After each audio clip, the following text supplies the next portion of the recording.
За энэ хурцлсан тавхи энэ өдрийн түмэн амгалан айлтгаж саяхан болсон манай орон нутгийн сонгуулийн үр дүнд орон нутгата иргэдийн урлагийн удирдлага мөн засаг дарга сонгогдсон цаашдын чинь ажил улам өндөр амжилтыг хүсч чин сэтгэлээсээ хамгийн сайн сайхныг хүсээрөөё. Баяр хүргэе.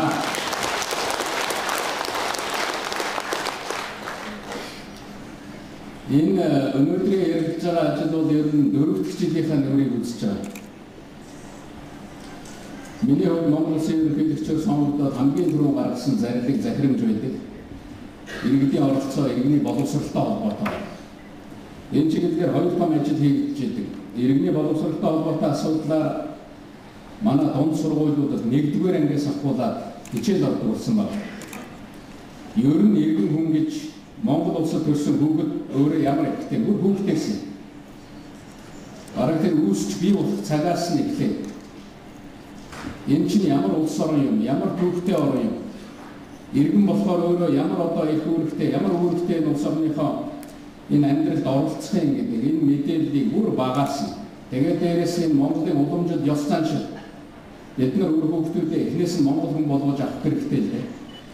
Монголынхаа уламжид ёс заншлыг мэддэг, монголоор бахархдаг, монголдоо хайртай, монголынхаа төлөө зүтгэдэг, энэ монголынхаа ард түмэнд үйлчлэн гэдэг бол бахархал юм шүү, сайхан юм шүү гэдэг ойлголтыг хүүхэд наснаас нь суулгах хэрэгтэй байна. Дээр нь байгаль орчинтойгоо монголчуудын хэрхэн харьцдаг, яаж харьцдаг байсан, ямар түүхтэй, ямар уламжлалтай, ямар соёлтой орн бэ гэдэг талаар ажил явж байгаа. Ингээд 1-р ангийн сургуульчиг 2, 3, 4, 5-р ангийн сургуульчид хэвлэгдээд багш нар нь бэлтгэдээд ингээд энэ ажил хийлээд явж байгаа би өөртөө баяртай. За нөгөө нэг зүйл нь одоо энэ 4 жилийнхаа нөрийг үзэж байгаа эдийн оролцоо шууд ардчилттай холбогдсон ийм ажил байна. Тэгээ өнөөдөр энд хийж байгаа зүйлээс та бүхэн санаа авч байгаа байх гэж бодож байна. Та бүхнийг зүгээр ингээд цаг гаргаж одоо энэ зүгээр нэг авчирээд ингээд суулгаж байгаа юм биш ээ. Энд сууж байгаа хүмүүсийн нүүр царай, энд байж байгаа байдал чинь бүгдээрээ Монголын үндэсний телевизээр өнөөдөр ч ингээд гарлаа. Манай дараад энд очиод юу сонсоод юу болоо суугаад байгаа. Тэгэхээр хамгийн түрүүн энэ ажлыг та нар одоо очиж тэр орон нутгад хийнэ. Энд сонссон зүйлээ очиж хий. Ингэж хийгээрэй гэж одоо та бүхэн зөвлөж туслаад байгаа шүү. Ойлгож байгаа биз? Энэ зүгээр нэг юм сонсож аваад тэгээд очдог. Тэндээ очиод орон нутгийнхаа асуудал, тэнд байгаа асуудалтайгаа тулгалдаад 3 хоногийн дараа мартдаг. Ийм байж болохгүй юм байна. Тэгэхээр Монгол улсад ер нь өнгөрсөн 4 жил бол нэлээд олон өөрчлөлт дэвшлүүд гарсан байна. Хамгийн гол дэвшил бол энэ иргэдийн их орон нутгийн оролцооны асуудал дээр яаж гарч байгааг та нар харж байгаа. Өмнө нь орон нутагт төчнээ төгрөг хуваарлагдсан. Иргэдээсээ та нар ингэж асуугаараа. Зараа ингэж түгээгээрэй. Иргэдээ оролцуулаарай. Оролцуулаагүй над мөнгө чинь очихгүй шүү. Оролцуулна гэдэг чинь ийм учир утгатай юм шүү гэж өмнө ингэж ярьдаг хэлдэг ийм юм байгаа.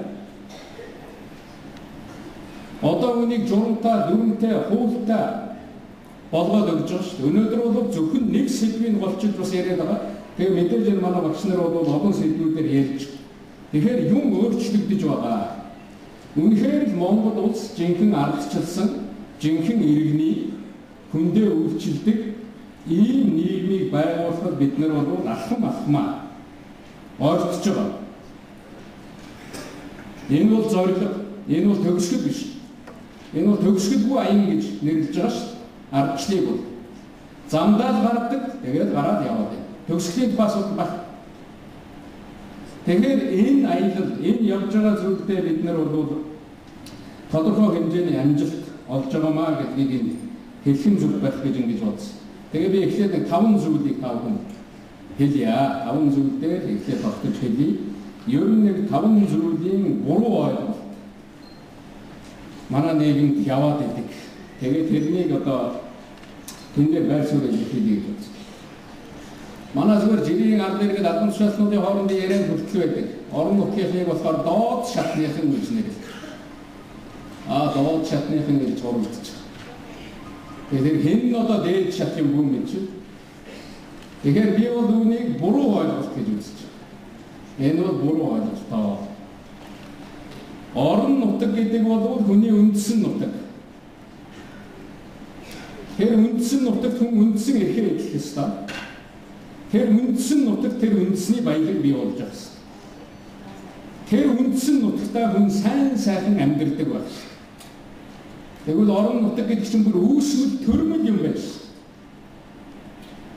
Би улс төрд олон жил боллоо энэ зааланд их нэраж байсныг сонсоогүй юм байна. Төрийн ордон хүн төрлөөг сонсоогүй. Аль нэг дүүргийн нутаг дэвсгэр дээр байгаа эмнэлэгт, аль нэг аймгийн нутаг дэвсгэр дээр, аль нэг сумын нутаг дэвсгэр дээр тэр хүн төрсөн байна. Тэгэхээр энэ орон нутгийн эрх гэдэг чинь бүр ийм үүсвэл төрмөл зүйл байхгүй. Гомөрөлтөг хүний хараад энэ аврагч төрмөл хүн шүү дээ гэж ярьж байдаг. Яг тийм төрмөл их. Тэгэхээр энэ дээд доод эрх мэдлийн тухай асуудал байхгүй. Монгол улсад дээд эрх мэдлүүд иргэдийн эрх мэдэл. Би энэ сая үндсэн хууль барьж орж ирсэн. Ер нь манайх өнөөдрөөс эхлээд тав хүн орон нутгийн эрх мэдэлтэй холбоотой энэ үндсэн хууль энэ бүх зүйлийг сайн унших хэрэгтэй.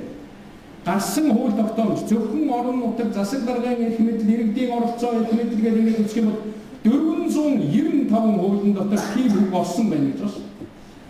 Та түүнийг олж хар. Учир утгыг ойлго. Ажил хийх гэж байгаа бол ямар газар очив? Юуны төлөө очсноо өөрөө хэлж ойлгох хэрэгтэй. Энэ үндсэн хуулийн 3 дугаар зүйлд маш их тодорхойлсон байдаг. Монгол улсад засгийн бүх эрх ард түмний мэдлэлд байна гэж. Ерөөсөө манай энэ үндсэн хуулиас ихтэй юм биш. Бидний энэ хувьсгал хийгээд баталсан, яг энэ зааланд, яг энэ танхимд 70 хэдэн өдөр ярилцж байгаа баталсан энэ үндсэн хуулийн дээр чинь бичсэн юм. Монголын ард түмэн төрийн үйл хэрэгт шууд оролцож гэж. Шууд оролцож гэдэг үг нь энэ өгүүлбэрийн эхний өгүүлбэр байгаа шүү. Шууд оролцож. Тэгээд мөн сонгож байгуулсан төрийн эрх барих төлөөлөгчдийн байгууллагаараа уламжлан энэ хүү эрхээ эдлэнэ гэж. Тэгэхээр бид сүүлийн 20 жил юуны тухай ярьж ирсэн энэ үндсэн хууль батлагдсанаас хойш ер нь иргэдийн төлөөлөгчдийн хурал дарга, засаг дарга, эрх мэдлийн тухай ярьж ирсэн болсон. Нөгөө иргэдийнхаа шууд оролцооны тухай үндсэн хуулийн дээр тавигдсан байгаа энэ зорилгын талаар бага ярьж иржээ. Одоо энэ ажлаа хийх цаг болжээ гэдэг нь эндээс харагдаж байна. Эндээс харах юм бол манай дээд эрх мэдэл, Монгол улсын дээд эрх мэдэл бол Монгол улсын ард иргэдэд байд юм байна. Манай иргэн хүнд байд юм байна. Бидний дээд танхим бол иргэний танхим гэж ойлгох хэрэгтэй. Ерөнхийлөгч болоод иргэний танхим байгуулсан одоо бүх аймагт байгуулагдсан гэж би бодож байгаа. Иргэний танхимгүй аймгийн удирдлага бол одоо ичих хэрэгтэй. Иргэний танхимгүй сумын удирдлага бол ичих хэрэгтэй. Өөрийгөө дээд удирдлага гэж бодсон ба суман дээр. Засаг дарга нь иргэдийн төлөөлөгчдийн хурлын дарга нь тэнд сонгогдсон нөхдүүд нөгөө төлөөлөл гэдэг утгаа мартцсан. Нөгөө ард иргэдээ тэр дээд танхим гэдгээ мартцсан явж. Байгууллагыг бол одоо байгуулах хэрэгтэй. Ерөөсөө энэ иргэдийн хурлын чинь үйл ажиллагааны бүрэлдэхүүн хэсэг болоод явна. Заавал заа танхим шаардаад байх хэрэггүй. Иргэд чинь цуглахдаа хаанаа цугладгийг тэр газараа байгуулаад тэндээ давхар хүнд ажиллаа хариуцуулаад иргэдийн төлөөлөгчдийн хурлын дарга, иргэдийн төлөөлөгчдийн хурлын тэргүүлэгч, иргэдийн төлөөлөгчдийн хурлын нарийн бичиг, иргэдийн төлөөлөгчдийн хурд байдаг тэр алба бол иргэдийн оролцоо шууд ардчлалыг хангах тэр үйл ажиллагаанд үйлчлэх алба гэж ойлгож байна. Засаг даргын хамгаалын газар гэдэг бол засаг дарга туслах үүрэгтэй. Иргэдэд үйлчлэх үүрэгтэй. Иргэдэд үйлчлдэг газар. Манайд иргэдэд үйлчлэх товчоо энэ төргээд шаад өөр нэртэй газар байдаг. Манайхан тэгж ойлгож явж ирсэн. Тэгэхээр засаг даргын хамгаалын газар гэдэг бол одоо иргэдэд үйлчлдэг газар. Тэр үйлчлэгийг үзүүлж байх ёстой газараа гэдэг энэ хууль тогтоомж энэ бүх зүйлээрээ гарч ирдэг шүү гэдгийг би хэлэх гэсэн юм аа. Тэгэхээр та бүхэн бол энэ иргэдийн шууд оролцоог хангах ёстой ийм хүмүүс юм аа. Ийм алба болж одоо шууд ажиллах хэрэгтэй. хууль дүрм нь хаана байна, журам нь хаана байна, энэ тухай юм гарсан уу?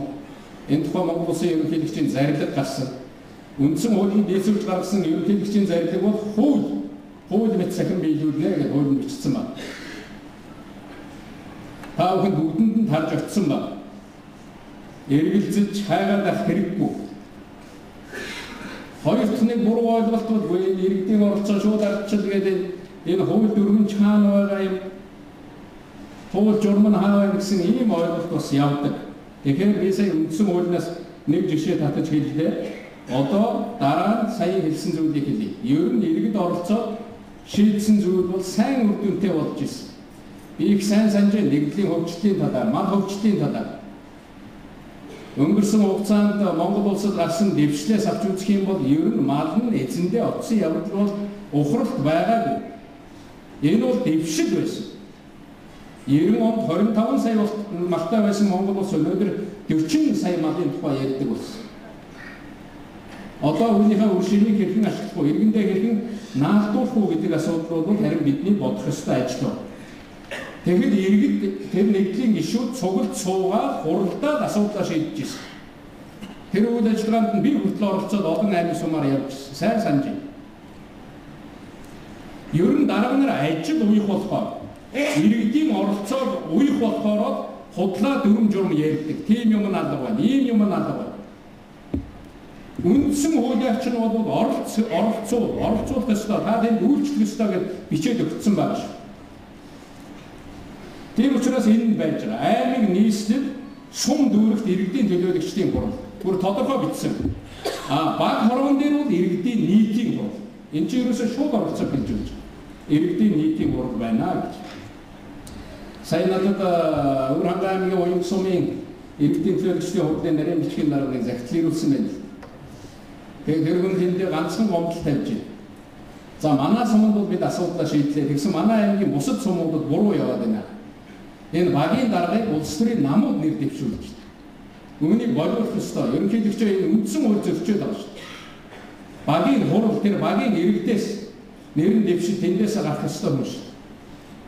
Намууд дэвшүүлээд 2-3 хүн болоод парак центр болоод тийм юм ерөөсөө байж болохгүй шүү. Манай баг дээрийн шууд ардчлалын систем чинь бүр социализмын үед хүртэл хадгалагдаж үлдсэн юм шүү. Түүнийг авчиж чадаагүй.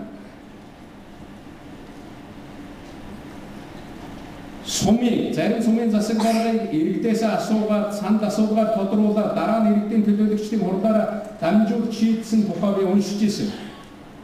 Энд буруу төсөөл ерөөсөө байхгүй. Сумын засаг даргийнхаа тухай асуулт.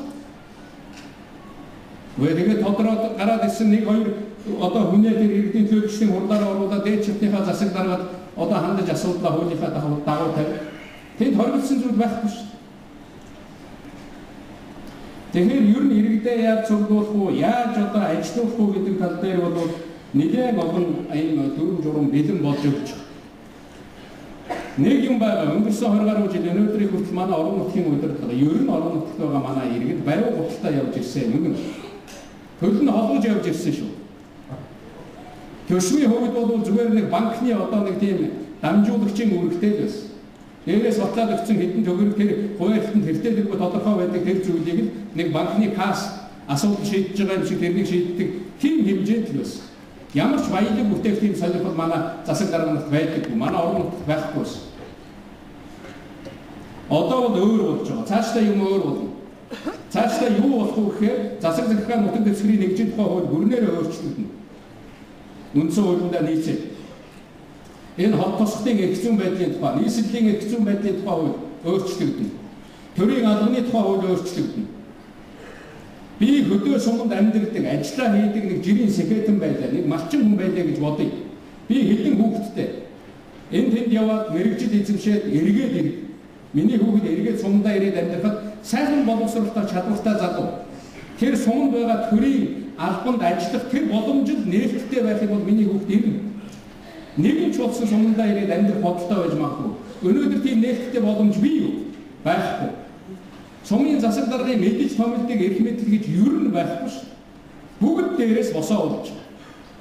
Одоо шилээр гарч ирсэн засгийн газар ч гэсэн энэ эрх мэдлийг шилжүүлэхдээ сайн ажиллана гэж аман дээрээ ярьж байгаа боловч улсын их хурлд оруулж хэлэлцүүлж байгаа хуулиуд дээр аль болох дээрээс нь сайд нь мэддэг. Мэргэжлийн удирдлага гэдэг тийм нэрээр асуудал оруулах гэж оролдож байна. Үүнийг өөрчилнө. Энэнийг үргэлж том хуулиар нь өөрчилж байна. Орон нутагт тэр орон нутагтаа амьдарч байгаа тэр засаг даргын хамрын газар хэдэн хүн ажиллаж байна. Тэнд ажиллаж байгаа улсуудаа сонгохын тулд эхлээд тэр сумандаа амьдарч байгаа ард иргэдийн дотор сонголт явах ёстой. Үнэхээр тэр суманд нь тэр албан тушаал таах хүн байхгүй өөр сумууд дахиад тэр аймгийн хэмжээнд байгаа тэр одоо сонголтын дотроос харж болно. Бүр тэрнийг заавал тэр сонголтод тэндээ явна. Тэгээд тэр жагсаалтаараа байж идэг. Миний хүүхэд өнөөдөр тамгын газар ажилд авах гэсэн өмнө нь нэгдүгээр байранд одоо тэр хүүхэд байсан. Хоёрт нь энэ хүн одоо дээшээ дэвшээд явдаг юм уу ажил нөхөр дээр хариуцлага хүлээх юм бол миний хүүхэд орох юм байна. Сумын энэ боловсон хүчний жагсаалтанд миний хүүхэд чинь хоёрт явж байгаа шүү дээ. Тавд явж идэг гэдгийг сумаараа мэдчих ёстой. Энэ эрхийг, энэ боломжийг бид ард иргэдтэй олгох ёстой шүү. Зүгээр дээрээс нэг дарга томилдог, таныг удирддаг, таныг чиглүүлдэг улсуудыг дээрээс нэг ийм даргын улс биш байхгүй. Бид ингэх гэж хувьслал хийж, ингэх гэж энэ орныг ардчилсан гэж яриаггүй маа. Ийм учраас энэ асуудлыг бид иргэддээ орон нутагт нь өгөх ёстой. Дээрээс нь тэр татварын тухай хууль, төсвийн тухай хуулинд өөрчлөлтүүд ороод явж байгаа. Мэдээж шин зүйл, мэдээж явж байгаа зүйл дээр одоо хүндрэлтэй хэцүү тийм ажлууд байдаг. Өнөөдөр бас дэвшил болсон шүү.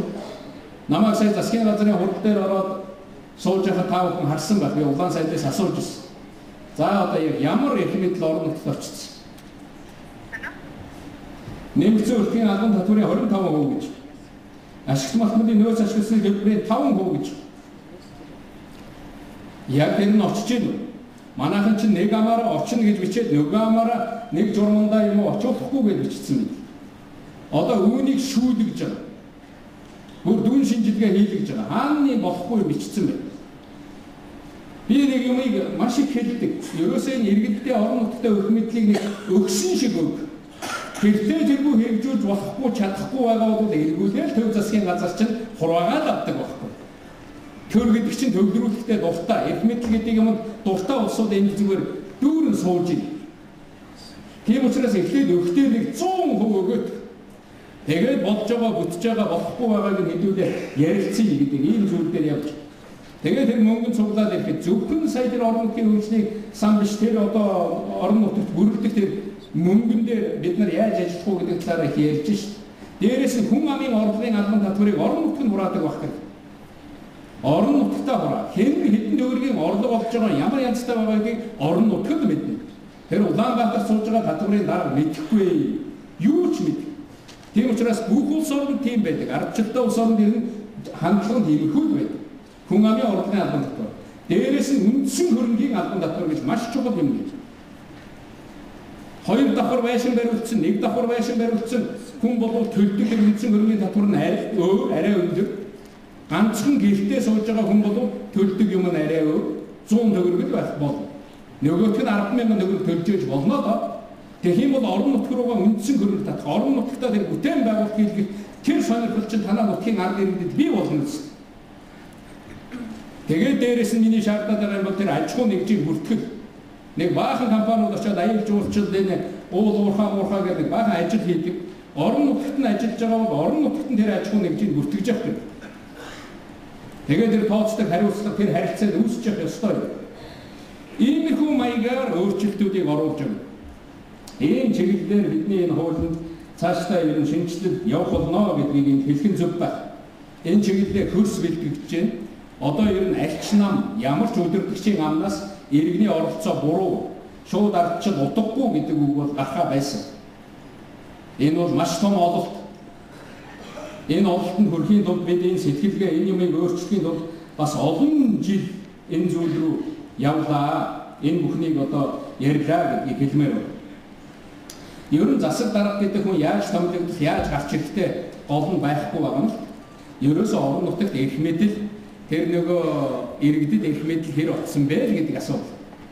Ер нь засаг даргыг томилно, сонгоно тэнд бол нэг асуудал байхгүй. Яах юм тэгээд засаг дарга сонгогчтой, сонгоё гэдэг, томилъя гэдэг, томилчтой яах юм? Өмсөх хувцснаас өөр юмгүй засаг дараагаар яах юм бэ? Хөрөнгөө бүрдүүлээд ирэг дээрээ хэлцүүлээд баялгаа бүтээгээд сумынхаа ард түмний төлөө жинхэнэ тэр хөгжлийг бий болгоод тэр ард түмний амьдралыг өөдөн татаад гялалзуулаад өгдөг тийм их мэдлэлтэй, тийм боломжтой, иргэдэн тийм боломжоор хангагдсан тийм ард иргэдийн дунд байгаа засаг дарга бол шал. Тэгэхээр энэ иргэдийн эрх мэдэл, орон нутгийн эрх мэдэл гэдгийг бид нар тэрний ганц нэг засаг даргын томилгоо энэ гэдгээ гой үгээр хуурч зогсоох ёсгүй юм шүү. Зарим нэг хүмүүсийн амнаас ийм зүйл гандгийн байна. Дараагийн асуудал бол гуравт нь ер нь энэ иргэний оролцоо шууд ардчил гэж Монголын зүйл мөн үү? Энд чинь баруун юм шүү. Монгол ер нь ийм уламжлал байна. Монгол улс хизээнээс ийм уламжлалтай байсан. Хизээнээс. Би хамгийн сүүлд болсон энэ уламжлалын талаар хэлье. Нэг жишээ 1945 онд Монгол улс тусгаар тогтнолынхаа надад санал асуулга явуулсан байна. Одоо энэ дээр санал асуулга хуудас гарч байна. Тэр санал асуулга дээр ийм үг бичсэн байна. Би их чөлөөтэй байхыг хүсдэг учраас өөрийн улсын тусгаар тогтнолын төлөө гар өргөж байна гэж. Тэр ихний тэр уугарч юм гэж.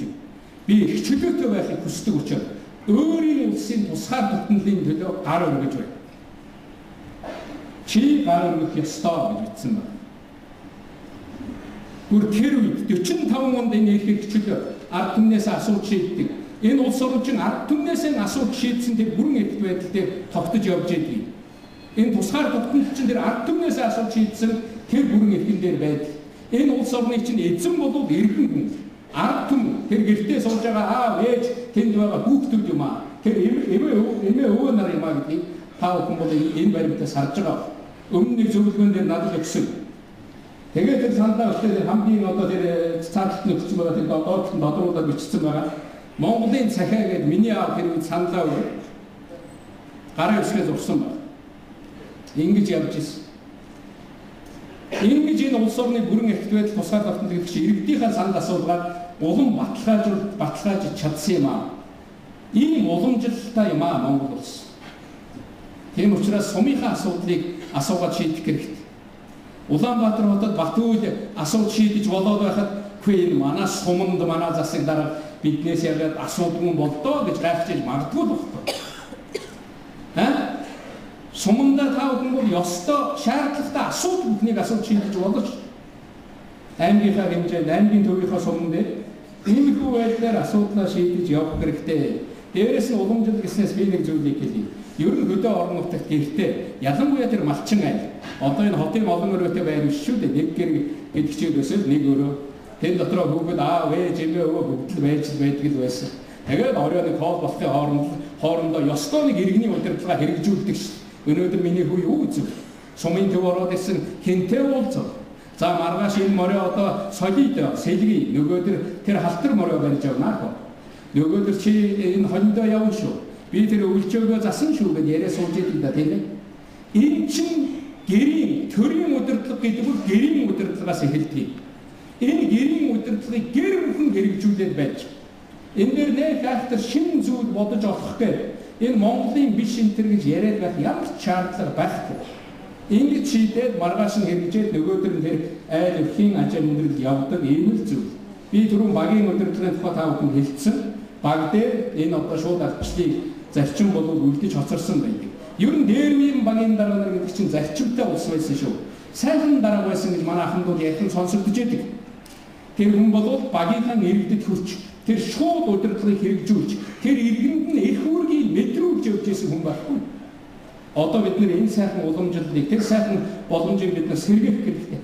Тэгээд үүнийг баг дээр багаас цаашаа сумаас цаашаа аймагаас цаашаа улсын хэмжээнд шийдэх хэрэгтэй. 2004 оны 8 сард би ерөнхий сайдын томилогдод нэг зүйлийг санаачилж хэрэгжүүлжсэн.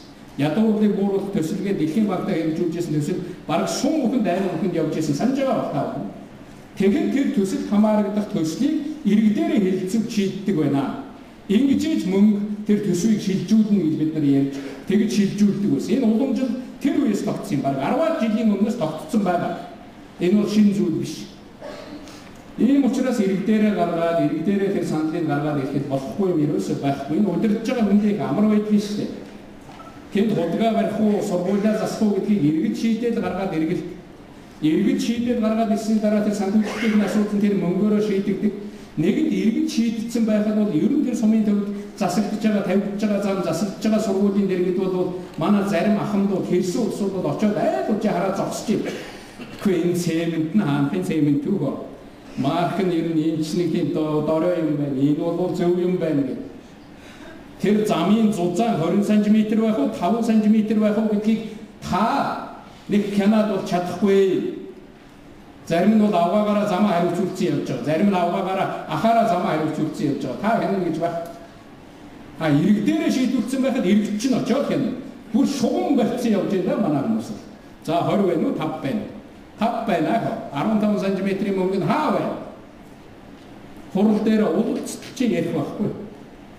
Энэ хин бол тэр зам чинь чанартай бол энэ хин бол өөрт чинь толгооны өвчин байхгүй шүү. Яахын тийм толгооны өвчнөд байж, яахын тэгж ус нутагтаа одоо муу хэлүүлж явж. Нэг засаг дарга байсан, гүмч хачин юм байсан да. Амраг садан авгаа хөвгтөө суулгасан нэг бүр нэг лүд байсан одоо харин явж амарлаа гэж. Сумандаа очих нүүргүй, аймагт очих нүүргүй явах шиг ийм ичгэлтэр юм хаа. Сумынхаа ард иргэдээ хөндлүүлсэн. Энд тийм зөв соёл бий болгосон. Энд ийм сайхан юм хийсэн шүү. Иргэддээ ийм юмыг аваачиж өгсөн. Манай засаг даргач ёстой хүнийхээ төлөө хөөцөлдөлгөөтэй хүн дээ. Хүний төлөө зүтгэдэг хүн гэдэг тэр нэг ойлголт.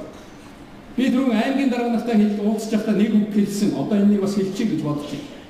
Манай дарга нарын амнаас нэг ийм үг гардаг. Би энэ ажлыг авлаа.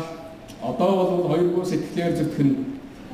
Нэг бол ажиллаа өгтөө би тэрийн төлөө 2 гоо сэтгэлээр зүтгэж явлаа.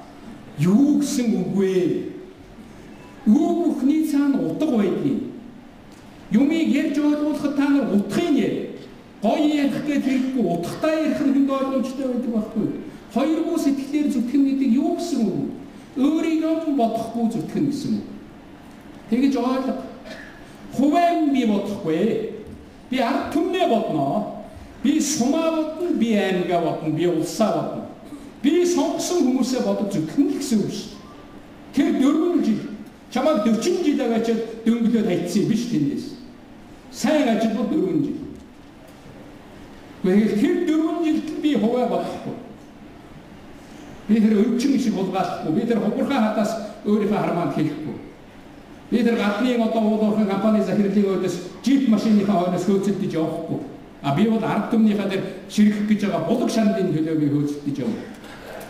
Гэхдээ ингэж явах үүрэгтэй өвнийг 2 гоо сэтгэлээр зүтгэнэ гэж. Тэгээд зүтгэж чадахгүй байгаа бол өнөөдрөөс тэр ажиллаа өгөх хэрэгтэй. Ийм ойлголт өөрт чинь төрөхгүй л байна. Ийм ажлыг чинь сэтгэлтэй хүн хийдэг байна. Би зарим дарга нарын ингэж нүрийг харахад ер нь ойлгож гинүү юу? Ер нь юу гэж ойлгоод байгааг мэддэхгүй тэгээд мэдээсэн юу суугаад.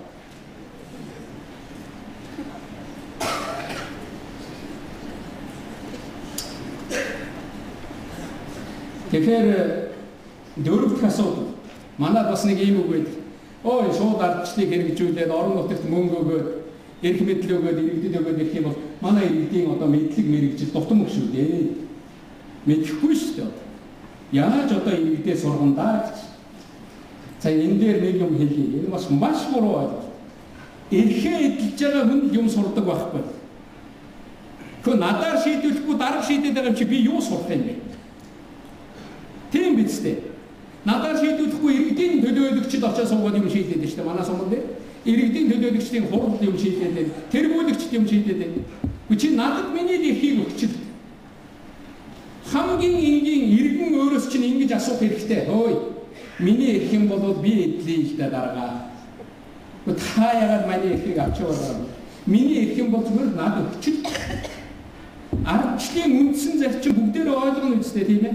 Миний тухай ярьж байгаа бол намайг оролцуулахгүйгээр битгий яриараа гэдэг зарчим байдаг үз. Миний асуудлыг надаас асуудгүй л битгий шийдээ. Би энэ сумын нэг иргэн, Монгол улсын иргэн, би энэ аймаг дээр амьдарч байгаа. Гэтэл энэ аймаг дээр байх сургуулийн тухай ярьж шít. Тэгээ яагаад надаас асуудаг? Гэхдээ суман дээр байх сургуулийн тухай ярьж байна. Би мөнгө хийгээгүй байж болно. Гэхдээ тэр 400 сая төгрөгийн чинь энэ Монголын иргэд босгосон л байгаа татварынхаа мөнгөөр. Тал талаас нь хуруу humсаа хуулж явж. Би тэрний төлөө иргэн хүнийхээ овд орж хяналт тавих хэрэгтэй. Би тэнд сургууль байх юм уу, цэцэрлэг байх юм уу гэдгийг би хэлэх хэрэгтэй.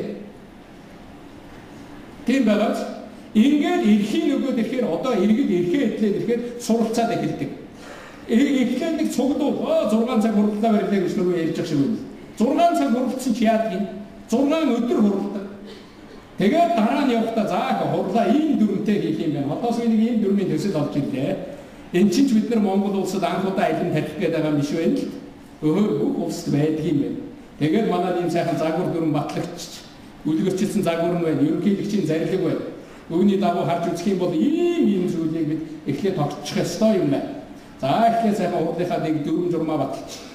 Аливаа шинэ юмыг хийхэд бол эхлээд дүрм журмаа өөрчилж, дүрм журмаа сайжруулах хэрэгтэй. Ингээд 2 дахь хурлаасаа, 3 дахь хурлаасаа, 4 дахь хурлаасаа, 5 дахь хурлаасаа 2 дахь жилдээ зүгээр нөгөөт чинь канвер шиг л ажилтдаг бол.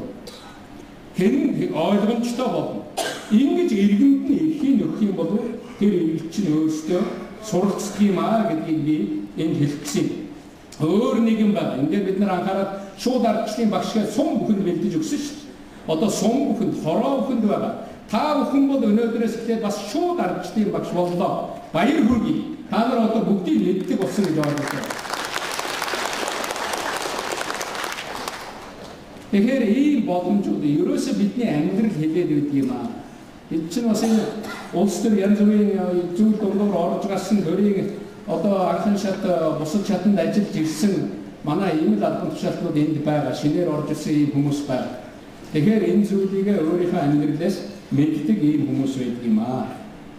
Дараагийн асуудал иргэний оролцоо шууд ардчил гэдэг энэ ер нь хэрэглээдүүтэй ч юм бол доо гэсэн ийм үг яриа.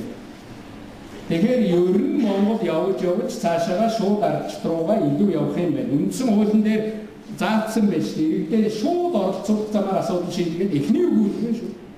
Дараа нь төлөөлөлөөрөө дамжуулж шийдэх. Тэгэхээр энэ бол бидний сонгож авсан зам мөн. Энэ бол бидний ирээдүйн мөн.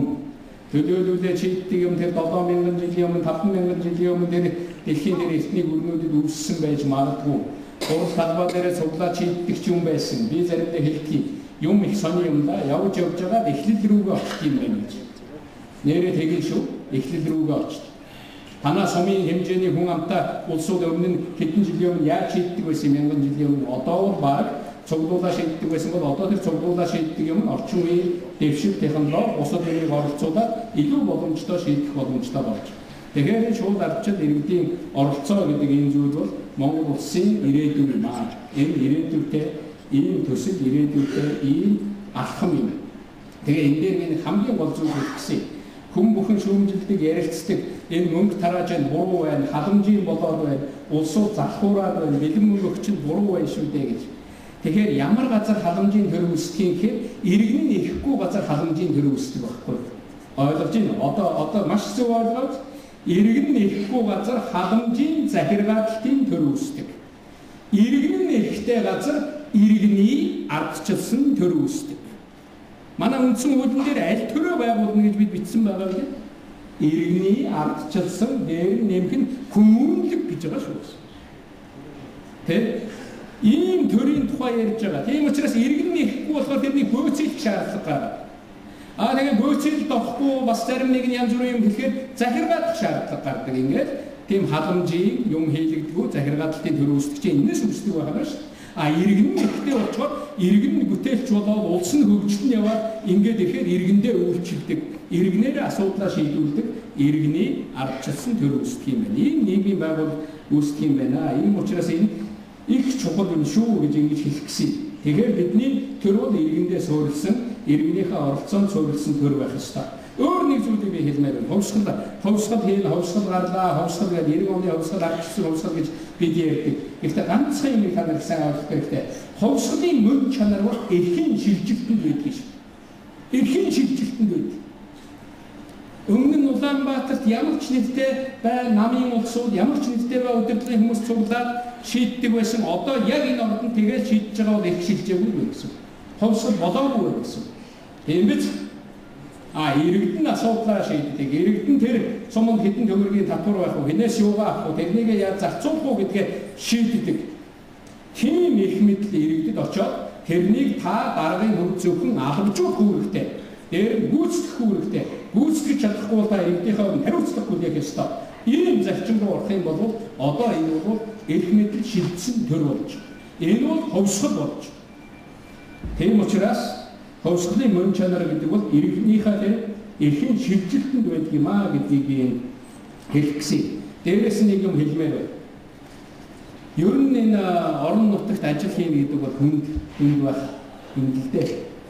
Ерөөсөө Улаанбаатар, ашигт малтмлыг Улаанбаатарт явж, Хэвлэлийн багуулыг Улаанбаатарт хийж, Улаанбаатарчид Баатарт эх орончид төрж, Улаанбаатарт одоо ерөөсөө ярихгүй хэлэхгүй ч юм аа. Тэгээ зарим нь сумаасаа ирсэн Улаанбаатарт одоо сонны өрөөнд орцоо Хэвлэлийн багуулыг сууж идэв шүү. Уг нь сумдаа яриа шийдчих боломжтой зүйл. Тийм их байхгүй учраас Улаанбаатар руу ирж. Манай орон нутгийн иргэд ард түмэн юу вэ? Хэн байна вэ? Зүгээр л телевиз үзэгч байж шүү. Би телевиз үзэгч байлгах гэж ард түмнээ тэгж хөвсгөл хийсэн юм бол тийм ээ. Тэгээд Улаанбаатарт хэдэн мэдээлэл хийгчдийн одоо яриаг сонсох гэж. Ер нь тэр Улаанбаатарт хэн юу болж байгаа нь ямар хамаагүй. Орон нутагт манай иргэнд эрхэн байгаа би юмаа шийдээд орон нутагт байгаа тэр баялаг нь бүтээ тэр орлого нь гарч ирээд ингээд явдаг байх юм бол тэр Улаанбаатарын улс төр гэдэг бол хол зүйл байна. Иймэрхүү байдлаар бас шийдэхгүй бол ингэж улсаараа улс төрсөн, улсаараа янз бүрийн юм болсон, улсаараа нэг хэрүүлийн ард одоо суусан, улсаараа нэг цагаан сар хийхдээ одоо тэр тэглээ, энэ тэглээ гэж тэр ярьж байгаа манай улсуудын мэдээ солилцож байгаа энэ тэр бол яг л тэр нэг авч байгаа төвшөнд байгаа шүү. Тэгэхээр ийм байж болохгүй маа гэдгийг би бас энэ хэлэх гэсэн. Тэгэхээр энэ чиглэлд бол өөрчлөгдөнө. Энэ чиглэлд бид нэр өөрчлөлт. Энийг өөрчлөхийн тулд яаж гэх вэ? Энэ уламжлал, ер нь төрийн бодлого гэж юу гэсэн үг? Миний ойлгосноор би нэлээд удаан бодсон төрийн бодлого. За энэ бодлого гэдэг бол зорилгод чиглэсэн үйл ажиллагаа гэж байгаа. Төрийн бодлого гэдэг бол хамгийн гол юм нь уламжлалтай байгаа, залгамж чанартай байгаа. Дарга бол ирдэг явдаг. Ерөнхийлөгч бол сонгогддог явдаг. Тийм л хүн шүү дээ. Ард түмэн үлдэнэ. Тэгэхээр ерөөсөө төрийн бодлого гэдгийг чинь ард түмэн тээж явдаг юм биш үү? Тэр уламжлалыг айгүй бол танаас өмнө 90 оноос хойш 6 засаг дарга ажилласан байгаа да. 5 засаг дарга ажилласан байж магадгүй. Зарим нь өмнөх засаг дарга мартсан байж магадгүй байхгүй. Тэгэхэд ард түмэн бол мартаагүй. Тэр ирээд нэг тийм зантай засаг дарга ажиллаж байсан. Энэ ирээд нэг ийм аймгийн даргатай би уулзж байсан. Ард түмэн тэр нөгөө санал байгууламжиндаа байнга байлгаж идэг. Тэгээ шаардж идэг. Тийм учраас ард түмэн илүү ухаантай байдаг шүү. Тийм учраас энэ дарга нар илүү ухаантай байдаг шүү. Улсын их хурлд ороосон зарим их хурлын шинэ гишүүдээс улсын их хурлын сурвалжлагыг 20 жил бичсэн сэтгүүлч бол илүү өвзөр байгаа шүү. Илүү мэрэгжлийн байгаа шүү. Амнаас авах гэж байгаа үг бол за энэчтэй явуулгүй зүгээр өөрийгөө бодсон юм хийж гэн популизм хийж гэн гэж захын хүн харах хэмжээнд очсон. Манай ард түмэн ийм хэрсүү болсон. Манай ард түмний төрийн тухай ойлголт гэдэг бол эрхэмсэг ийм зүйл юм шүү. Хүн гүнзгий зүйл юм шүү. Тэр засаг дарга муу засаг дарга очлоо гэж шүүмжлээд байгаа нь өөрөөс чинь бодоод байгаа юм биш. Тэр сайхан газар байх ёстой гэж ард түмэн бодоод байгаа учраас тэгээд байна. Тэр сайхан газар муухай хүн оччлоо. Болохгүй хүн оччлоо. Үүрэг зорилгоо ойлгохгүй хүн очичоод байгаа юм биш үстэй гэж бодоод байгаа учраас хүмүүс шүүмжилдэг байхгүй. Тэгэхээр Монгол улсын Монголын ард түмний төрийн тухай ойлголт энэ зүйл бол ийм гүнзгий тэр уламжлал тэр бодлого нь ард түмэн дотор хадгалагдаж ирсэн. Дээрээс нь энэ дүрм журмандаа хадгалагдаж энэ хуулиндаа хадгалагдаж явж явах ёстой юм аа. Тийм учраас та сайн дүрм журм тогтоож үүнийгээ сайхан гэвшүүлж ард түмнэрээ дэмжүүлж чадж байгаа бол та бол сайн өдөртөгч. Та бол сайн хүн. Та бол үлдэн. Чингис хаан тийм л байсан. Их засаг хуулийг хэрэгжүүлэхийн төлөө явж ирсэн шүү дээ Чингис хаан. Тэр шудраг ёс гэдэг тэр төрийн дэглэм журам гэдэг чинь монголчууд дэлхийд таниулж явсан юм шүү. Дэлхийн талд нь таниулж явсан. Тэр үед талын мэддэг байсан дэлхий. Энэ зүйлийг би хэлье гэж бодсон. Тэгээд өөр нэг хэлэх гэсэн юм болов одоо хэлэх 3 зүйлийг бичиж авнаа. Янаас нь бичиж байгаа нь бич одоо. Айгуу нөгөө 5-ыг одоо босгоод асуу мартцсан сууж.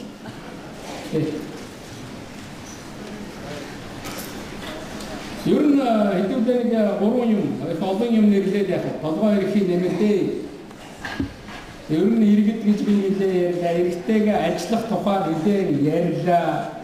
Ер нь юунаас эхэлбэл болох вэ гэж би нэлээд бодлоо. Манай дараа нь хөдөө яваад очихоор би өмнө ерөнхийдөө явахдаа дандаа шаарддаг байсан арай өөр болцсон байсан, очиход өөр болцсон байдаг. Манай хөдөө яваад очихоор ерөөсөө малын тоо яриа. Тэр малтаа манаас. Тэр хүн болоод ер нь 5 дугаар танилцуулдаг шүү дээ. Үгүй хэдэн хүнтэй, хэдэн ажилгүй байгаа, жилдээ хэдэн хүүхэд төрж байгаа, хэдэн хүн бурхан болж байгаа ба, эмнэлэг нь ямар янзтай байгаа, сургууль нь ямар янзтай байгаа. Ер нь л байхгүй шүү маа. Дараа нь хадлан бүр их холдно. Тэгж явж нэг тийм юм нэг их болов нэг иргэн лүүгээ эргэж ирдэг. Ер нь мал өссөн манай дараа нар мэддэг болохоос ер нь хүн өссөн цөөлснөө мэддэг дараа байдаг юм. Өдөр бүхэн тоолж идэг. Улаанбаатар руу танаас өмнө 90 онд амьдарчсэн хүмүүсийн хэдэн хүн юу гэж явцсан байж магадгүй байна. Энэний төлөө хариуцлага хүлээсэн дараа байна. Аймгийн дараа, сумын засаг дараа. Сум нь эзгүүрж байгаа. Тэнд байгаа хүмүүсийн амьдрах амьдрал нь энэний төлөө Улаанбаатар дээр зарг хийгээд явж байгаа. Хүнийхээ төлөө. Тэгэхээр би юу гэж хэлэх гээд байна вэ гэвэл ер нь иргэдтэй тулж ажиллаа. Хүнтэй тулж ажиллаа. Иргэдтэй тулж ажиллахын тулд одоо тодорхой механизм хэрэгтэй. Тэгэхээр би ийм юм хэлэх гэсэн сая тоо ярьсан. Иргэдтэй тоо. Ерөөсөө тоо. Одоо нэг тийм бүдэг бодог тоо мэддэг байж магадгүй 7 хоног бүхэн иргэдийнхээ тоог дандаа гаргаж явах. Тэнд хэдэн хүүхэд төрөв дандаа гарч ир. Иргэдтэй тоо. Иргэдийн тоолоод эхлэхээр та юу болох вэ гэхээр иргэдийнхээ тоог мэддэг болох. Дараа нь тэр тоогоо ангилж эхэлнэ. 65 наснаас дээш төчнөө ахмад. Тэрнээс доош хөдөлмөрийн насны төдөн хүн. Хөдөлмөрийн насны хүмүүс дотор тэдэн ажилгүй явж байна. Тэдэн ажилтаа байна. Нэг айл Улаанбаатар шилжлээ, нэг айл хот руу одоо тэр аймаг руу шилжлээ. Тэгэхээр иргэдээ тоолохоор яаж эхлээд иргэдийнхээ тоог мэддэг болд юм байна. Дараа нь иргэдийнхээ хүнийхээ нэрийг мэддэг болно. Хүнээ таньдаг болно. Хүнээ танихгүй та юунд дүүлчихсэн засаг дараа байна. Малын тухай, малчгийн тухай ярих нь зөв. Гэхдээ тэр малчин хүнийг ягаад мартаад байгаа юм бэ? Тэр малчин хүн, тэр хүн тулгамдж байгаа тэр зовлон ягаад мартаад байгаа юм? Тэр хүн таныг сонгосон. Түүнээс ч таныг мал сонгоно. Ойлгож байгаа юм чи. Тэгэхээр эхлээд иргэдээ тоолчих. Тэр газар нутг дээр би одоо энэ үүрэг гэж ойлгоо. Сум бүхэн энэ тоолгыг явуулаад танаа сумын нутг дээр одоо манайхан бас ярьдаг. Гадны ажилчин орж ирлээ. Хэдэн Монгол улсын иргэн байна. Хэдэн Монгол улсын иргэн биш байна. Ямар аж ахуй нэгж ажиллаж байна. Аймгийн төвийн тэр сумын чин төвд хэдэн зочид буудал байна. Өчигдөр хэдэн гадны хүн ирж хоноод явв. Хамгийн өндөр ардчилтаа гэж байгаа улс орнд зочид буудал бүхэн өглөө босоод тэнд хонсон байрлсан хүнийхээ тоог өгж идэг. Хэдэн орны хэдэн иргэн ирээд явлаа гэж өгж идэг. Энэ нэг зардггүй болохоос биш.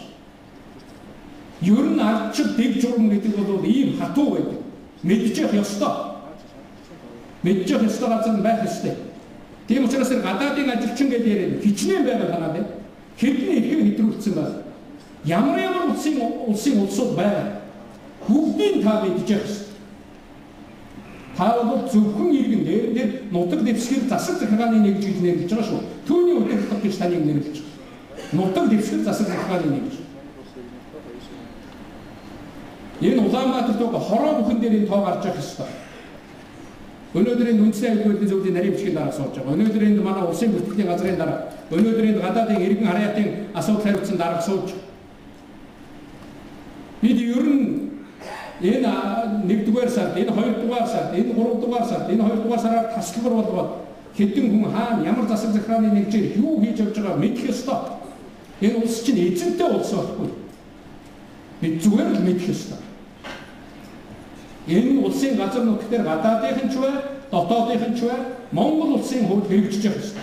Энэ хуулийг хэрэгжүүлэх үүрэг танд байдгийг сумынхаа нутаг дэвсгэртэй хуулийг хэрэгжүүлэх гэж таны хамгийн ихний үүрэг байгаа ш. Хэлбэрлэлгүй хэрэгжүүлэх, сахин биелүүлэх. Тэгэхээр иргэдээ ингээд тоолоод ирэхэд одоо хүүхдийнхаа тухай ярьдаг болж байна. Манаас өмнө чинь тэдэн хүүхэд байдаг. Хөөхий тэдэн завсардсан юм чинь. Тэдэн цэцэрлэгээр дутж байгаа юм байна. Төчнөөн ахмад байдаг. Ийм зүйл тэр ахмадууд маань хэцүү болж байгаа юм байна шүү дээ. Ой хүмүүсээ хүнээсээ ургуулж хотынхоо хөгжлийг бод. Манайхан барилгаа барьчаад барилгын тухай бодоод хэд хүн амьдрын гэж бодохгүй. Тэгэхээр хүн амьдрах газар гэж бодоод барилгаа барь. Хүн амьдрах газар гэж сургуулиа байгуул. Хүн эмчлүүлэх газар гэж эмчээ бэлтэг. Хүн эмчлүүлэх газар гэж эмнэлгээ байгуул да. Түүнээс биш эмнэлгийн барилга нь өөрөө зорилго биш. Хүнээ хэлж бод. Хүнээсээ ургуулж бодож хөгжлөө. Ерөөсөө бүх юмыг хүнийхээ тоотоо үйч. Одоо сумаасаа шилжиж явдаг хүнийг бүртгэдэг, шилжүүлгийг хийдэг тийм үүрэгтэй албан тушаалтан танаа сум дээр байгаа бол нэмж нэг үүрэг. Сумандаа шинээр ирэх хүмүүсийг хүлээж авдаг, бүртгэдэг. Гэхдээ шинээр нэг хүн шилжээд ирэхэд засаг дарга нь ухтаад уулзах хэрэгтэй шүү дээ. Сумын засаг дарга сайхан шүү дээ. Хүн нэмэгдүүл, хүнс нэмэгдэнэ. Монголчууд олоодаа болъё гэж бид нар ярьж байгаа юм шүү дээ. Дэлхийд Монгол гэж үздэг, Монголын төлөө харж залбирдаг өнөөдөр 10 сая хүн байна шүү дээ. Энэ хүмүүсээс нэг хэсэг хүн ороод ирвэл 100 жилийн өмнө манай нутагт ороод иржсэн бог таан хүлээг аваад зөвшөөрж илээсэн. Олон газар тийм сумд олон аймагт тийм хүмүүс өнөөдөр амьдарч л байна шүү. Монгол улсын иргэд явж байгаа юм шүү. Энэ уламжлал. Тэгээд та бүхэн тэр тоонуудыг гаргах та. Манай төчнөөн хэлтэй хүн, төчнөөн эмч, төчнөөн багш ийм нарийн мэргэжлийн хүмүүс хэрэгтэй байна. Тэдэн өтөг бууц эзгүүлчээд байна. Тэдэн өвлжөө өнөөдөр хаягчаад байна. Тэдэн одоо хаварж өнөөдөр эзэнгүй байна. Ингэх юм бол манайд бол 27 малчин өрх хэрэгтэй байна. Манаас өмнө гаргаад ир. Ингэж хүнээ тоолж, хүнтэйгээ харьцаж, хүнтэйгээ тулж ажиллаж энэ асуудлыг шийдэх хэрэгтэй. Энийг бол чиглэл гэж бодороо гэдгийг хэлэх гэсэн. Ингэх юм бол та бүхэн хүнээ мэддэг болно. Дөнгөж төрснөөс нь ахуулаад тэр одоо өндөр настай хүмүүс хүртлээ одоо мэдэх болно гэдгийг хэлэх гэсэн. Хоёрт нь хэлэх гэсэн зүйл. Хоёрт нь бичиж авчаад тавтаа зүйл. Зарим газар дээхэн үед би нэг харж ирсэн. Янз бүрийн сонгуул болсны дараа дараачийн ээж хоолндоо орлоо гэж бичсэн байна. Тэгээ бичээд авчих. Дараачийн ээж хоолндоо орлоо гэдэг энэ бол та нар хоолндоо орж байгаа биш. Энэ бол буруу ойлголт. Ард нь буруу ойлголт гэж бич. Буруу. Дараачийн ээж ажилдаа орлоо. Ард түмнийхэн итгэлийг хүлээж ажилдаа орлоо. Дараачийн ээж манаандаа гарлаа. Дараачийн ээж нэг ард түмэндээ үйлчилгээндээ орлоо. Тийм бидтэй. Бид чинь ард түмнийхэн төлөө ажиллах гэж байгаа. Сайн хэлээ үстэй хоёр бүс дээр зүтгэн гэдэг бол хувийн бодохгүй ажиллана гэсэн үг ээ гэж. Тэгэхээр яг энийг вэ? Ийм шин сэтгэхгүйгээр ийм ойлголтоор би засаг дарга болсон гэж одоо яа. Тэгвэл ард түмэн чинь таныг дэмжин ойлгоно. Ерөнхийлөгч ингэж хэлсэн би бас санаа авлаа гэж хэлдэг. Санаа аваагүй явсан бол тий. Би зүгээр нэг тийм хоол хөөцөлдсөн дарга биш. Би бол ард түмний үйлчилгээ бодсон, ард түмнээ бодсон, хүнээ бодсон. Энэ бүрэн эхийн хугацаанд би хүний төлөө ажиллах гэсэн, аймгийнхаа ард иргэдийн төлөө ажиллах гэсэн, сумынхаа ард иргэдийн төлөө ажиллах гэсэн ийм одоо дарга юм гэж ингэж бодох хэрэгтэй. Цэргийнхний ойлголт байдгийг үүрэг хүлээсэн цаг гэж. Таны үүрэг хүлээсэн цагийг хэлж байгаа. Би тэр засгийн газрын хууль дээр ороод нэг хэлжсэн нэг зураасны тухай. Та нар дундаа зураастай боллоо шүү. Хүмүүс хайхчихсан 2012 онд та сонгогдсон байж магадгүй. Засаг дарга болсон бай. Одоо 2013 он гацсан шүү дээ. Одоо дунд нь зураас явж байгаа. 2012-оос 2013 цаг мөн хурдан өнгөрч байгаа биз. Энэ цаг хугацааг төлөвлөөд асуудлынхаа ач холбогдлыг тавиад ард түмнэрээ хэлэлцүүлээд гялалцлал ажиллахгүй бол нэг л өдөр хадган дээр хамгаан тавьж өгөх чи ирэн шүү дээ. Тэрнийг мартаж болохгүй. Надад нэг л өдөр хадган дээр би хамгаа тавиад би ээлжээг хүлээл гэж өгнө. Би манайд гарсан би үүргээ гүйцэтгэсэн үг нь бол тэр түүхэнд үлддэг зүйл. Тэр ард түмэнд үлддэг зүйл. Манай сумынханд үлддэг зүйл. Би түүнийг мэддэг юм биш. Цаг хугацаа шүтгий. Цаг хугацаа мэддэг. Гэхдээ би бол ингэж ажиллах гэж зүтгэлээ ингэж явлаа гэж сэтгэлдээ бодож явах хэрэг. Ер нь ажил авч явахдаа яаж өгөх вэ гэдгээ бол ер нь давхар бодсон байх зүгээр шүү. Гэнт нэг өдөр шоконд ороод сүйд болоо. Тэгэхээр ер нь муу соёлыг үргэлжлүүлснээс зогсоосон дээ. одоо өмнө нь байсан дарганараа заавал шүүмжлээд гараар телевизээр яриад байх хэрэггүй л байж болно. Зүгээр ийм зүйл бол буруу байсан юм байна. Дотроо бодчих. Энэ хүний энэ хандлага нь зөв байсан. Би энэ хоёр хандлагыг үргэлжлүүлнэ. Зөв хандлагыг үргэлжлүүлнэ. Бусад буруу юмыг бол би зогсооноо. Би үнийг өөрчилнө. Тэгэхээр одоо манай засгийн газрын овог гэвэл шинжилгээний засгийн газар гэдэг үгтэй. Та нар бол шинжилгээний засгийн газрын гэрүүлийн гишүүн. Шинжилгээний засгийн газартаа улс орнд албан үүрэг гүйцэтгэж байгаа хүмүүс. Шинжилэл гэж юу вэ? Шинжилэл альва шинжилэл гэдэг бол дүрм журмын өөрчлөлтөөс эхэлдэг. Энийг ойлгох хэрэгтэй. Дүрм журмын өөрчлөлтөөс. Ерөөсөө тоглоомын юм. Ерөөсөө тэр дүрм журмаа өөрчлөлт. Буруу байна. Буруу байгаа бол тэр дүрм журмаа өөрчлөлтөө. Тэгээд түүнийг өөрөө цаг ард ирэг дээрээ сахиул. Хэлбэртгүүл сахиулж ээж тэр чин дүрм журм болж ховирно. Түүнээс ч манай зарим хүмүүс бодоод байгаа. Дараагад таалагдахгүй байгаа зүйлийг өөрчлөхийг шинжилнэ гэж хараад байгаа. Тэр буруу. Дараагад таалагдахгүй биш. Иргэнд таалагдахгүй байгаа зүйлийг өөрчлөхийг шинжлэх гэж байна. Иргэнд таалагдахгүй байгаа зүйлд өөрчлөлт хийхийг шинжлэх гэж нэрлэж байна. Түүнээс биш дараагад таалагдахгүй байгаа зүйлийг биш. Ер нь хүн дарга болоод нэг албан тушаал эдэр дээр очихоор нэг тийм шүүмжил сонсгоо байгаа тийм.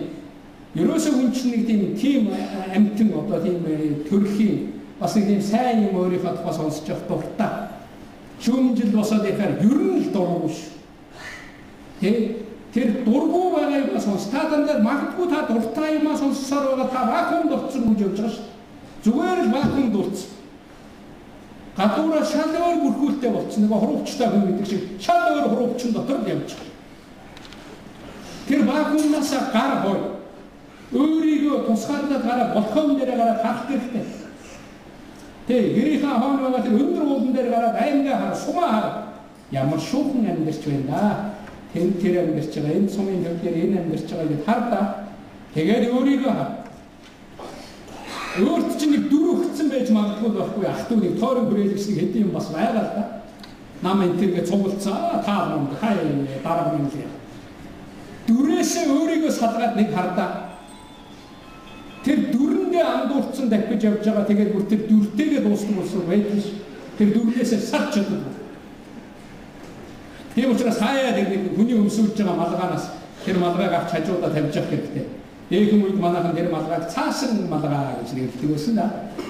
Тэр цаасан малгайгаа хаяа сольж явах хэрэгтэй. Ер нь авч тавиад нэг өөрийгөө харж ингээд дүрээсээ хүнд өөрт чинь зүүх гээд байгаа дүрээсээ өөрөө гарч харах чадвар гэдэг бол өдөртөгч хүнд байх ёстой нэг ийм чадвар юм аа. Тэгээд одоо хэлэх гэж байгаа нэг зүйл бол энэ хамаагүй хүн харж сольдгоо бол одоо энэ удирдлагын одоо энэ нэг юм эмх замбраагүй халаа солио явдаг энэ зүйлийг эцсүүлдё. Ер нь бид нар тэр шинэ хуулиудаар орон нутгийн засаг захиргааны төсвийн нэг жил хууль төрийн албаны хуулиуд дээр энэ хийж өгнө. Тэр намын шалгуур гэдэг бол тэр 3 дахь 4 дахь шалгуур болно цаашдаа. Ур чадварын шалгуур. Тэр ёс зүйн шалгуур. Тэр ажил хариуцах чадвар. Залуу ийм 3 юм. Дараа нь тэр мэрэгжил боловсрол. Ийм 3-4 юм бол эхний шалгуур бол ур чадвар, ажил хариуцах чадвар. Тэр мэрэгжил боловсрол. Үүнийг бид нар бүр одоо хэдүүлээ нэг шилжиж барьж гэж яриад байх юм байхгүй. Одоо дэлхийд хамгийн сайн практик хаана вэ?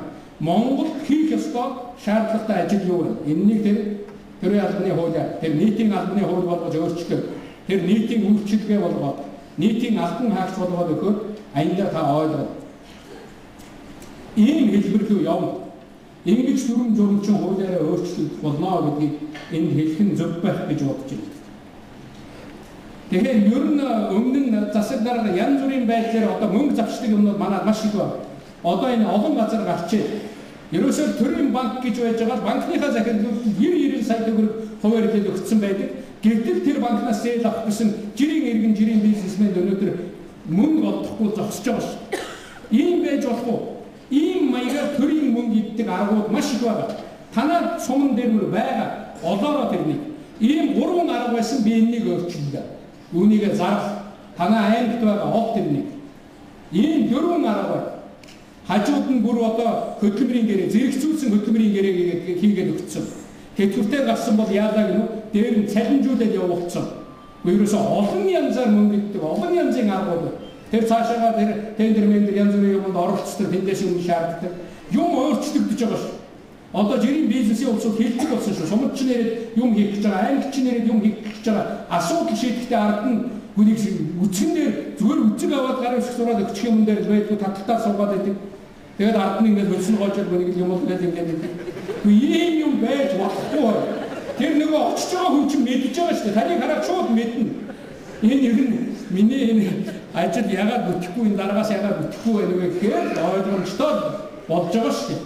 Тэр соёлыг өөрчил, энэ өөрчлөгдөж байгаа. Одоо хүмүүс ярьж байгаа. Юм бол хатуу болсон, хууль бол хатуу болсон шүү. Бас асуух эзэнтэй явах хардаг нүдтэй төр юм болсон шүү. Тооч хариуцлагатай болсон шүү. Хэн байсан хамаагүй, хэн байх нь хамаагүй шүү. Ойлгож байгаа үү? Тийм учраас ийм дүрм журм хэрэгжиж байгаа шүү.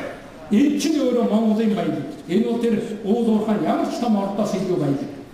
Энэ итгэлийг, энэ боломжийг бид нар өнөөдрийн төр Монголын төр хэдэн мянган жил Монголын төр мөнгө оршоод энүүхэн цаг хугацаанд дээр ажиллаж байгаа бид нар энд бас нэг хоосоо хувь нэмэрлэх ёстой.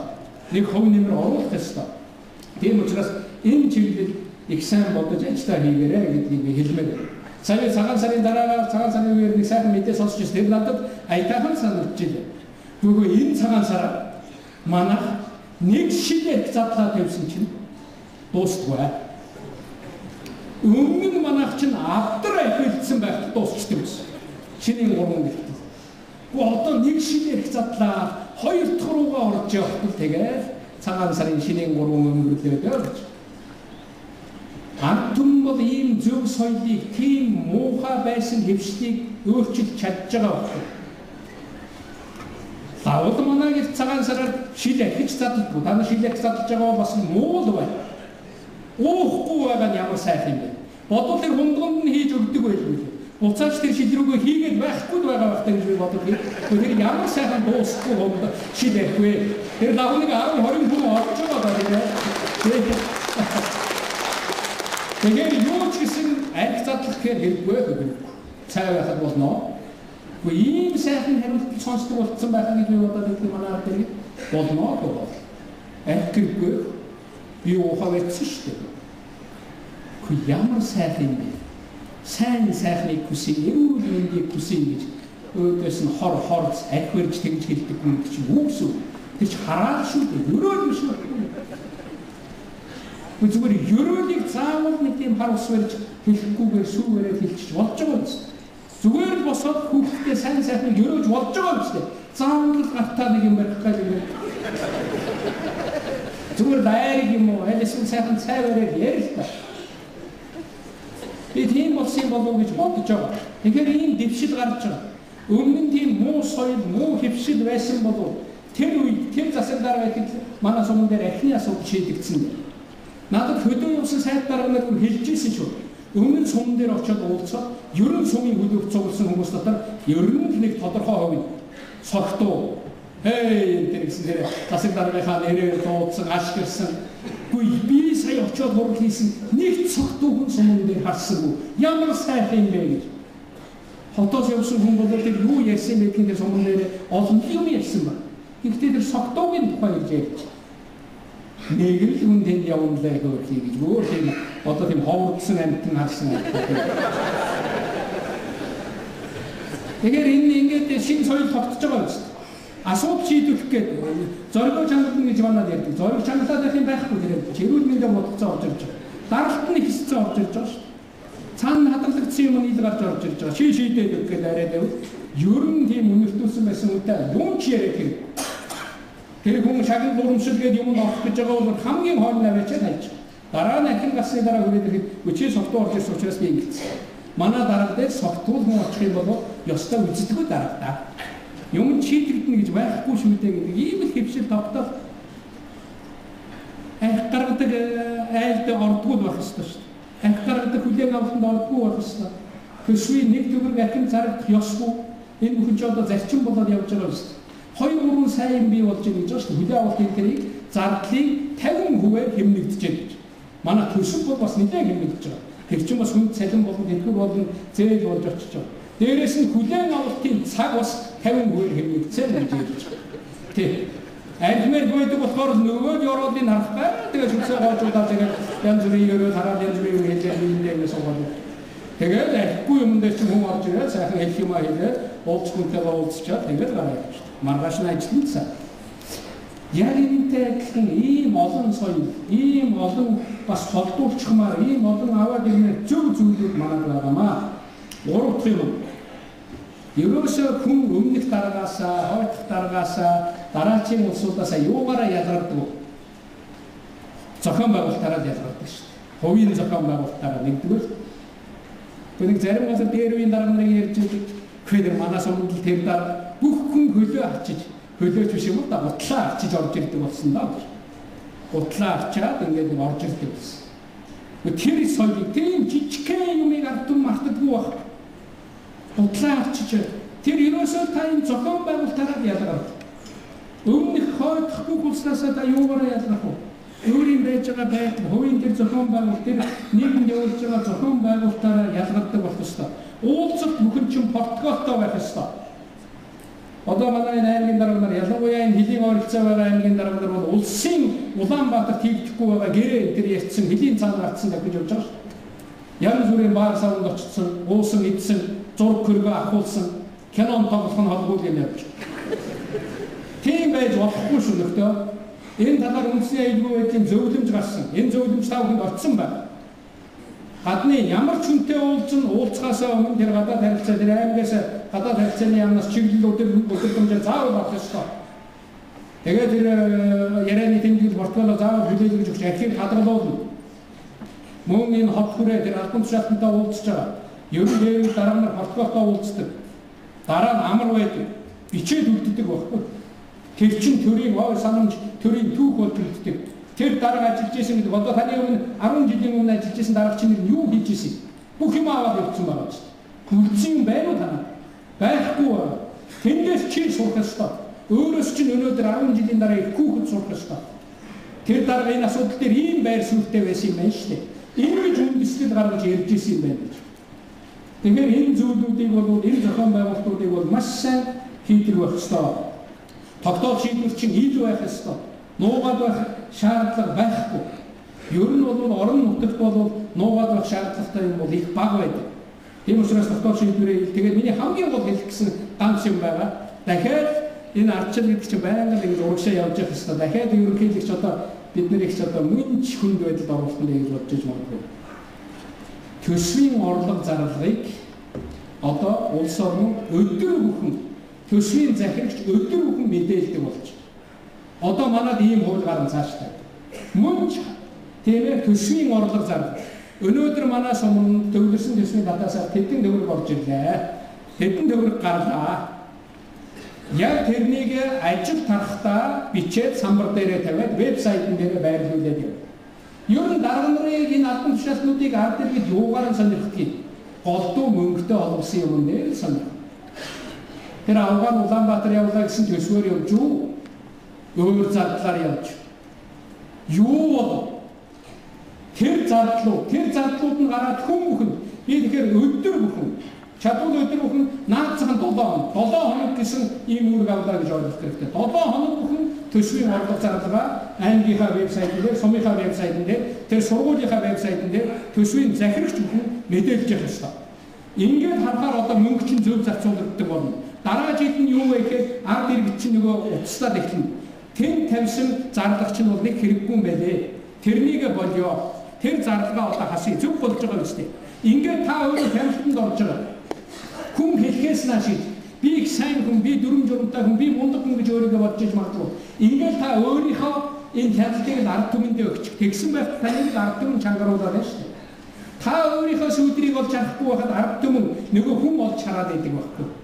Тийм учраас нөгөө ямар учраас дандаа сайн удирдахч байх ёстой. Ямар учраас энэ хийж байгаа ажлаа сайн хийж чадах ёстой гэвэл тэр сүлдрэл битгий нуулах. Тэгэхээр тэр мөнгөтэй холбоотой сүлдрийг юусоо нууж болохгүй. Энэ бол цаашдаа хууль болно одоо хэвшил болгож явах гэдэг. 7 хоног бүхэн төсвийн захирагч бүхэн тэр цэцэрлэгийн эрхлэгч сургуулийн захирагч хэн байсан хамаагүй сумын эмнэлгийн эрхлэгч бүх зардлаа гаргаад тэгээд 7 хоногийн төсвөлдөө 5 өдрийн орой самбар дээрээ тавиад явдаг. Дараагийн нэг өдөр ажилдаа ирлээ. Тэр өдрөөс эхлээд тэр төсөв зарлага тавиад явна. За ингэж чадах юм бол одоо эмнэлүүчэнд хүн харна. Таны аймагт нэг гоё вебсайт гаргаад зураг мургаа их гоё ахуулаад тавьчихсан чи хүн ороогүй байж магадгүй. Одоо вебсайтн дээр тэр юм тавьдаг байх юм бол аймгийн иргэдийн чинь ихэнх нь орж харсан байх бол. Энэнийг ил тод байдал гэж байна. Ил тод байдал гэж одоо юу юм бол гэж гайхаад байж магадгүй. Ил тод байдал гэж яах юм хувцас тайлхаа хэлж байгаа юм. Тийм биш ш.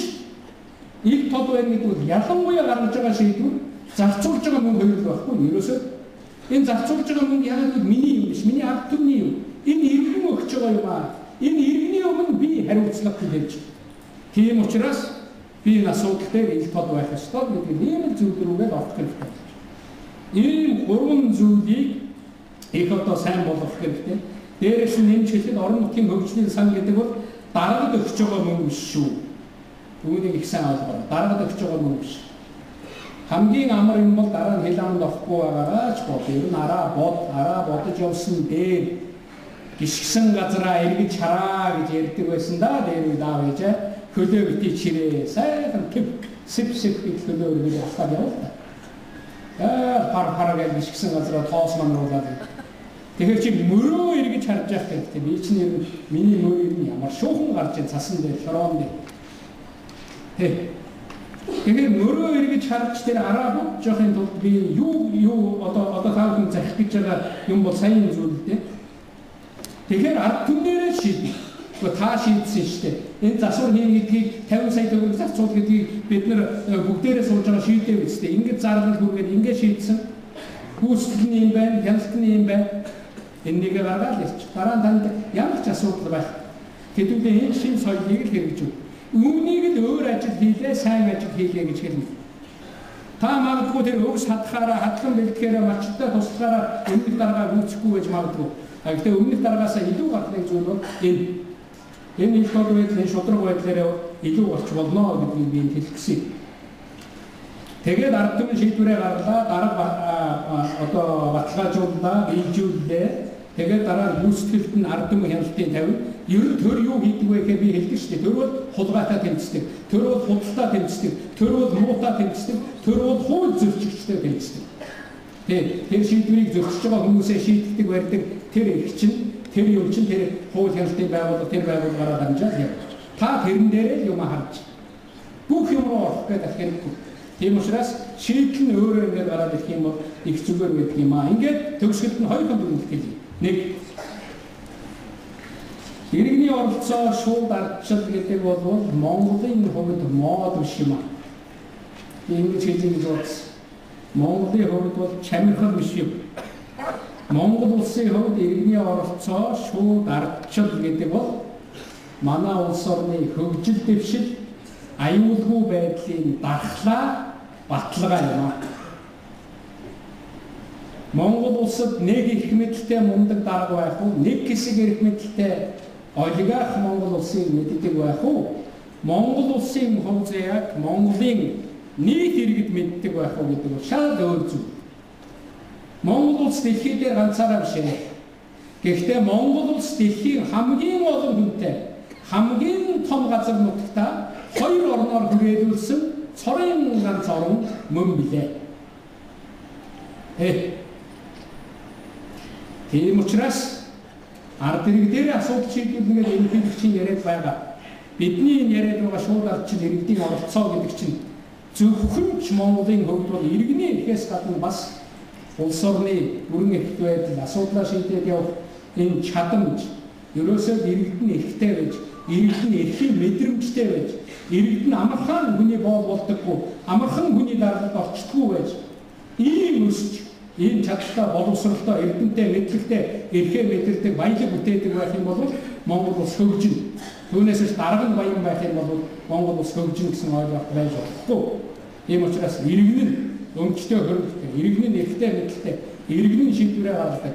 Төр засаг нь албан тушаалтнууд нь түүнийг хэрэгжүүлдэг байх явдал бол чухал юм шүү. Энэ бол нэгдэх дүгнэл. Энэ бол нэгдэх дүгнэл. Хоёр дахь дүгнэл. Өнөөдөр би та бүхэнд ингэж хэлээд байгаа. Бүхэн өдрийн дотор хурал болсны гол шаардлага юу вэ гэхээр та нарын ажил сайн байгаасаа л гэж хүсэж байна. Тийм биз дээ. Та бүхний ажил зөв яваасаа. Та бүхний хариуцж байгаа албан тушаал өнөөдөр энэ дээр байхдаа та бүхэн маань сайн нэртэй байгаасаа. Нэртэй төртөө сайхан албаа хашаасаа гэж хүсэж байгаа учраас би үүнийг хэлж байна. Иргэд оролцоод ирэхээр итгэлцэл бий болчтой. Иргэд нь оролцохгүй болохоор дарга иргэн хоёр хоорондоо бие биенээ хардсан, дайсагнсан байдалтай байгаад байгаа байхгүй юу? Иргэд оролцоод шийдвэр гаргаад ирэхээр итгэлцэл үүсэж байгаа. Нөгөө иргэн дарга гэдэг хоёр хүн чинь түншүүд болж байгаа. Тэр сумын сайн сайхны төлөө, тэр аймгийн сайн сайхны төлөө хамтран ажилладаг түншүүд болж байгаа. За тэгээд иргэн нь оролцоод шийдээд ирэхээр хариуцлага нэмэгдээд эхэлж байгаа. Оо миний шийдвэрийг чинь манай иргэд мэднэ, иргэд шаардсан шүү дээ гэж та өөрийгөө хурцлана. Та өглөө бүхэн босоод өөрийгөө хурцлаад байж чадахгүй гэж магадгүй. Та өглөө бүхэн сумынхаа тухай, аймгийнхаа тухай хөгжлийг өглөө бүхэн босч ирээд бодоод байдаггүй гэж магадгүй. Иргэдээрээ шийдвэрлээд ирэхээр тийм болж ирэх юм. Тэгээд ажиллаа усанд орж явахдаа, гараа угааж явахдаа, шүлээ угааж явахдаа та толгойдоо юм бодчихдаг. Өнөөдөр чи ийм хоёр зүйл байна. Ингэхгүй бол болохгүй болж байгаа юм байна шүү. Иргэдээр ингэ хэлцүүлж одоо энэ ажлаа би тайлагнах ёстой юм байна шүү. Ингэж хариуцлага дэвшилдэг. Инхээр таны ажил сайн явдаг баггүй. Таны нэр хүнд нэмэгддэг. Хүн гэдэг амьтан ямар учиртай амьтан байвал хүлээн зөвшөөрөгдөхийн төлөө байдаг. Энэ нийгэм ерөөсөө хоёр хүн амьдарч байхад хажууд нь байгаа нэг хүн намайг дэмждэг байгаасаа гэж боддог. 200 хүнтэй амьдарч байхад үгүй энэ хүн аятайхан сайхан хүн шүү. Энэ хүн зөв хүн шүү гэж хэлүүлдэг ийм хүн байхад ийм л зорилго танд агуулдаг. Хүн гэж ийм бодит мөн чанараараа энэ дэлхийд амьдарч, энэ улсад амьдарч явж байгаагийн хувь тэр л байна.